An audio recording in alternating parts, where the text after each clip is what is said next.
Hello friends, welcome back to our channel. 2025-এর অক্টোবরে পুজোর ছুটিতে আমরা দুজনে চলে গেছিলাম লাহুল স্পিতির উদ্দেশ্যে। কলকাতা এয়ারপোর্ট থেকে দুপুরের ফ্লাইট ধরে আমরা চলে গেছিলাম দিল্লি। দিল্লি থেকে ওভারনাইট বাস জার্নি করে চলে গিয়েছিলাম সিমলা। সিমলা পৌঁছতে আমাদের ভোর হয়ে গিয়েছিল। লাহুল স্পিতির এই ট্যুরটি আমরা একটি ট্যুর এজেন্সির মারফত গেছিলাম। সিমলা টু মানালি আমাদের প্যাকেজ ছিল। সিমলা থেকে আমাদের ট্যুর এজেন্সি গাড়ি বুক করে দিয়েছিল এবং ডিরেক্ট আমরা সিমলা থেকে চলে গিয়েছিলাম সাংলা এবং তারপর সাংলা থেকে চিতপুর। লাহুল স্পিতি সার্কিটটা তোমরা দুইভাবে কভার করতে পারো, Shimla to Manali or Manali to Shimla. Shimla to মানালিটাই প্রেফারেবল, তার কারণ সিমলার অল্টিটিউড মানালির থেকে কম, তো সেক্ষেত্রে অল্টিটিউড গেইনিংটা এখানে স্টেপে স্টেপে হয়। মানালি থেকে যদি সিমলা লাহুল স্পিতির সার্কিটটা কভার করা হয় সেক্ষেত্রে অল্টিটিউড গেইনটা হঠাৎ করে হয়, উইচ ইজ নট প্রেফারেবল, কারণ এটাতে অল্টিটিউড সিকনেস হওয়ার চান্স থাকে। But I found God once in a vinyl set. Talk slow when I speak, let the moment stretch. Learn peace ain't found, it's a thing you protect. Yeah, I vibe like water, I change and shift, but the roots still deep like my grandma. সিমলার পাহাড়ি সকালটা যেন অন্যরকম।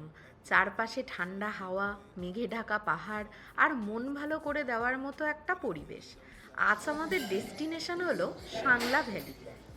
সিমলা থেকে গাড়িতে উঠেই মাঝপথে একটি রেস্টুরেন্টে আমরা ব্রেকফাস্ট করে নিয়েছিলাম। সেখানেই একটু ফ্রেশ হয়ে আবার বেরিয়ে গেলাম সাংলার উদ্দেশ্যে। সিমলা থেকে সাংলার ডিস্টেন্স প্রায় 220-30 কিলোমিটার মতো এবং গাড়িতে প্রায় সেই সময়টা লাগে 8 থেকে 10 ঘন্টার মতো। My chest and a thought run straight. I don't rush, I don't race, I just float on three. Got a vibe in my soul, got a life on. আমরা একই দিনে সাংলা থেকে আবার চিতকুলেও গিয়েছিলাম। এখানে আমার একটা সাজেশন আছে, একই দিনে ডিরেক্ট সিমলা থেকে চিতকুল না করে তোমরা সিমলা অথবা নারকান্ডাতে ওয়ান ডে স্টে করতে পারো। নেক্সট দিন তোমরা সাংলা বা চিতকুলের উদ্দেশ্যে যেতে পারো, কারণ আমরা যখন চিতকুলে পৌঁছেছিলাম কিছুই সেভাবে আমরা দেখতে পারিনি, অন্ধকার হয়ে গেছিল। সিমলা থেকে সাংলা যাওয়ার পথে আমরা এগিয়ে চলেছি ঐতিহাসিক হিন্দুস্তান তিবেত রোড ধরে। এই রাস্তা শুধু একটা পাহাড়ি হাইওয়ে নয়, এর সঙ্গে জড়িয়ে আছে বহু বছরের ইতিহাস। একদিকে খাড়া পাহাড়ের গা আর অন্যদিকে গভীর ভ্যালি, আর নিচ দিয়ে বয়ে চলেছে সুতলেজ নদী। রাস্তার প্রতিটা বাঁক যেন নতুন একটা ভিউ নিয়ে হাজির হচ্ছে। কোথাও পাহাড় কেটে তৈরি সরু রাস্তা, কোথাও সামনে বিশাল মাউন্টেনের ওয়াল, আবার কোথাও কয়েকশো ফুট নিচ থেকে দেখা যাচ্ছে নদীর স্রোত। এই রুটের সবচেয়ে এক্সাইটিং ব্যাপার হলো এখানে জার্নিটাই যেন ডেস্টিনেশনের মতো সুন্দর। পাহাড়ের গা ঘেঁষে চলা এই ঐতিহাসিক পথ ধরে আমরা ধীরে ধীরে এগিয়ে চলেছি কিন্নরের দিকে, আর সামনে অপেক্ষা করছে আরও অসাধারণ কিছু পাহাড়ি দৃশ্য। Like that, got the world in my cup and the beat in the back. I don't stress, I don't fold, I just lean on facts. If the sun don't shine, I'ma still bounce back. I've been good, I've been gone, I've been lost in the loops. Got a hoodie and some headphones, walking with truths. Ain't no অবশেষে আমরা এসে পৌঁছেছি সাংলা ভ্যালিতে, কিন্নরের এক অপূর্ব পাহাড়ি উপত্যকায়।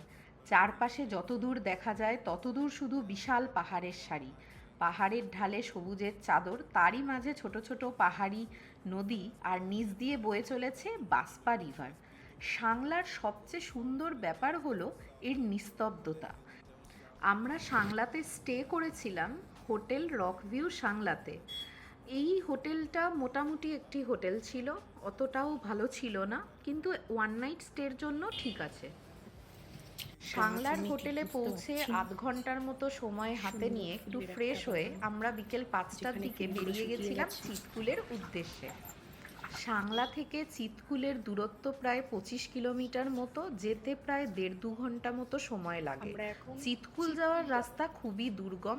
আমরা রওনা দিয়েছিলাম কিন্তু আমাদের চিতকুল পৌঁছতে পৌঁছতে সন্ধে হয়ে গিয়েছিল। চারপাশের আপেল বাগান, কাঠের তৈরি ঐতিহ্যবাহী বাড়ি, সব কিছু মিলিয়ে চারপাশটা ছবির মতো সুন্দর ছিল। চিতকুল ইন্দো তিবেতান বর্ডারে কিন্নর ডিস্ট্রিক্টে অবস্থিত ইন্ডিয়ার লাস্ট ভিলেজ।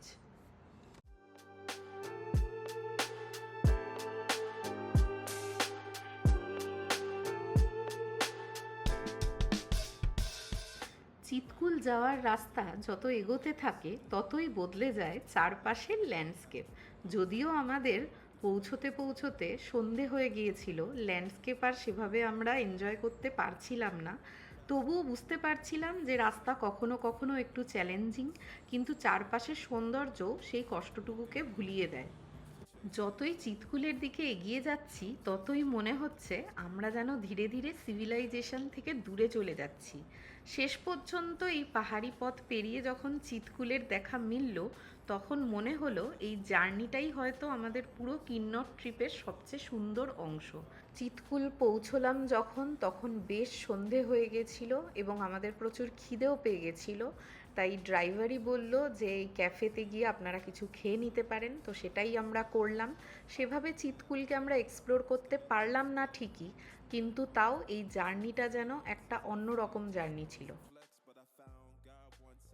চারপাশের নিস্তব্ধতা, নেই কোনো সেরকম আলো, নেই কোনো গাড়ির শব্দ, শুধুই ঠান্ডা পাহাড়ি হাওয়া আর মাথার উপরে অসংখ্য তারা।